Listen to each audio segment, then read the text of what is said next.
بارك الله فيكم. جزاك الله خيرا شيخنا فاضل.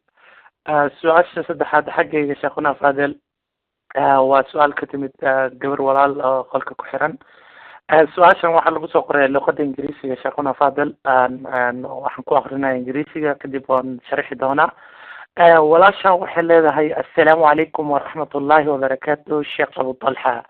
I want to ask you to make a dua about a situation that is going on in my family.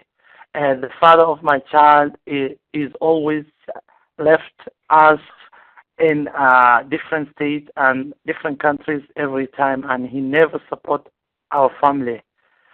And I said anything, I didn't say anything about this, and I never asked him anything. Now he went to Africa and took his money, and he got married over there in Africa. Within a few months, he changed his number and he never talked to us. And I have 6 children, and I'm supporting my children, and I don't have anybody to support me, and I'm struggling, and Allah knows my problem.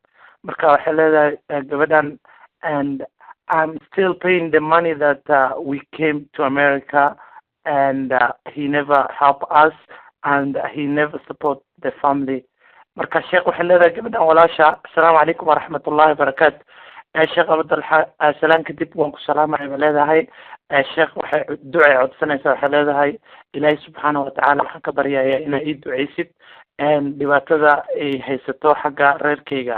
waxay leedahay aabaha reerkeena yani zawjkayga ayaa dhibaato naga haysataa, waan isla noolnahay mana isna noolnin. macnaha wuxuu joogaa marbo state kale u aadaa, magaalo kale ayuu u safraa, wadamo kalena uu u safraa. reerkana wax biil ama wax dhaqaalaha ma siiyo oo ama support ma siiyo. marka waxay leedahay 6 ciyaalna waan u dhalay, weligeyna yani wax dib uma geysanin, mana dhibo arrintaasna markaan kala hadlana waxba iskama bedelo. marka waxay leedahay walaashan hadda xaajigayga wuu baxay Africa u guuray, waana nin shaqaysta xoolo iyo dhaqaalo leh. xaggaas ayuu ku guursaday, telefoon iyo xiriirna wuu naga goostay, wuxuu naga hadla madax. marka waxay leedahay wadankan aan Mareykankan joognaa, 6 ciyaalna waa leeyahay. Mareykanka yani lacag waxaa jirtaa dadka lagu keeno oo lacagta dawladda laga bixiyo. marka waxay leedahay 6 ciyaal anoo leh oo aanan shaqaynin ayaa lacagtii dawladda si tartiib ilaa hadda aan weli bixiya, isagana aan shilin naga bixinin, oo haddana xaas kale ku guursaday Africa, ciyaalkiisana ku daacaysan halka. marka waxay leedahay dhibaato badan bay iga haysataa qoyskayga sheekhuna Fadil.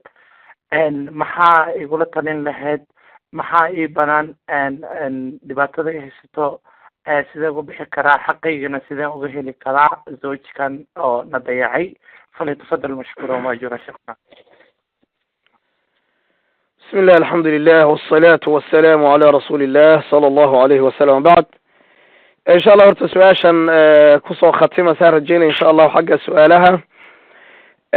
gabadhani waxay leedahay 6 caruura ayaan leeyahay, odaygina hadda ma joogo oo Africa ayuu xaas ku leeyahay, aniguna ma dhibadaasi ma aanan siday tahay u qaadan maayo insha Allah, waayo gar idinma qaadin.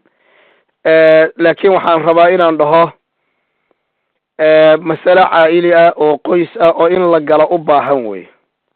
waa arrin u baahan inay qaraabo iyo qoys iyo dad culimo ah ay markaa ay galaan. maxaa yeelay ninkii kulama joogo, Africa ayuu jiraa, adiga halkanaad joogtaa, dalqad ahaan waa isku xidhan tihiin, nalama soo xidhiidha ayaad leedahay, nafaqana nama siiyo.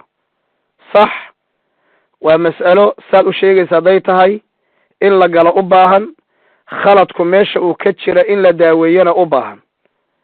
adigu ma intuu soo bax ku yidhi baa diiday oo wadankii aan u guurno xaggan dhaqaale ka sameeyey, xaasna waan u baahnahay, carruurteenna soo kaxee, wadan gaala ka soo kaxee, aniga xagga nolosheennana xagga ku aas-aasanaynaa, inuu ku yidhi oo diiday ma laga yaaba? oo markaa wuxuu nafaqada kaaga goostay waa qof nushuuza-a, naashizadana nafaqa ma lahan, ma laga yaaba? masaa'il badan baa annaga naga qarsoon. waa laba inaad isku fiicnaydeenoo markuu xaaska guursaday aad adigu masayrtay ma laga yaabaa? waxaasoo dhan waa wax qoys ah oo in la gala u baahan. calaa kulli xaal waan kuu ducaynaynaa, laakiin haddaad tale iga doonayso, tala hadda qolka 114 lagaala teliyey waad qaadan kartaa cumuuman, laakiin mas'aladaada xal iyo daawo ooma aha. qaraabadii la xidhiidh, waalidkii ninkan ku siiya la xidhiidh, haddii aad garanayso dad culumood isla joogtaan oo arrintaa kaa caawiya la xidhiidh. kadibna cudurka ha la ogaada meesha uu ka jiray, wixii adiga xaggaaga soo marana ka garbax, wixii asaga xaggiisa marana ha gar qaato.